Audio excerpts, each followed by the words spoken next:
ఈ రోజు చిన్నశంకరంపేట మండలం కేంద్రంలోని ఆల్ ఇండియా ధామా పార్టీ వ్యవస్థాపక అధ్యక్షులు అచ్చంపేట శంకర్ జాతీయ జనగణనలో భాగంగా సమావేశం ఏర్పాటు చేయడం జరిగింది.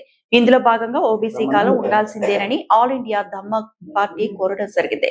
కేంద్రంలో ఉన్న బీజేపీ ప్రభుత్వం ఓబీసీలకు విస్మరిస్తే రాజకీయ పరంగా తీవ్ర నష్టం పోవాల్సి వస్తుందని హెచ్చరిస్తున్నారు.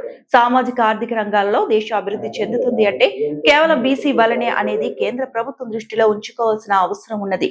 స్వతంత్రం వచ్చిన తర్వాత దూరదృష్టి లోపం వలన జనగణన చేయటం లేదు. కావున ప్రతి 10 సంవత్సరాలకు ఒకసారి జాతీయ జనగణన చేయవలసిందని డిమాండ్ చేస్తున్నా. 1931 నుంచి ఇప్పటి వరకు జాతీయ జనగణన జరగలేదు. ఇప్పటికైనా ఓబీసీల కాలం పెట్టి జనాభా ప్రాతిపదికన విద్యా వైద్య రిజర్వేషన్ ప్లాన్ బడ్జెట్ కేటాయింపులకు ఆల్ ఇండియా ధమ్మా పార్టీ డిమాండ్ చేస్తోంది. బీసీలను విస్మరిస్తే కేంద్ర రాష్ట్ర ప్రభుత్వాలు అధికారంలో ఉండవు అని డిమాండ్ చేస్తున్నా.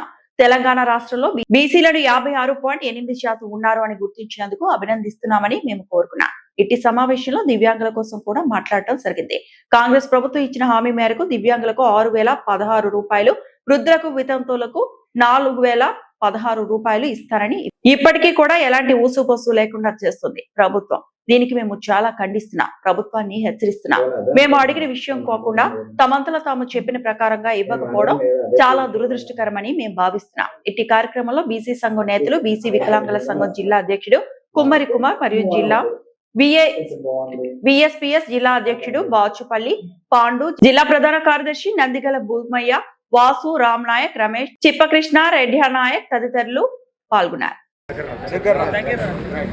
1931 తర్వాత జాతీయ జనగణన ఈసారి అయినా కేంద్రంలో ఉన్న బీజేపీ ప్రభుత్వం జనగణన చేయాలని నిర్ణయించడం ఒక గొప్ప పరిణామమే, గొప్ప విషయంగా మేము అందరం భావిస్తున్నాం.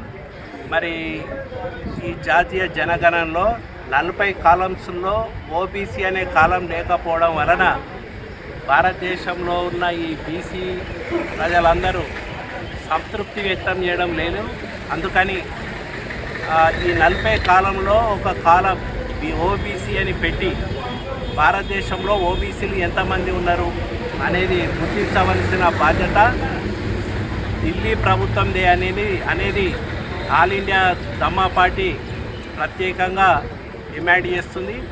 మరి ఆ కాలం పెట్టి భారతదేశంలో బీసీలు ఎంతమంది ఉన్నారు అనేది చెప్పవలసిన బాధ్యత కేంద్ర ప్రభుత్వంది అనేది మరోసారి మీకు తెలియజేస్తున్నాం.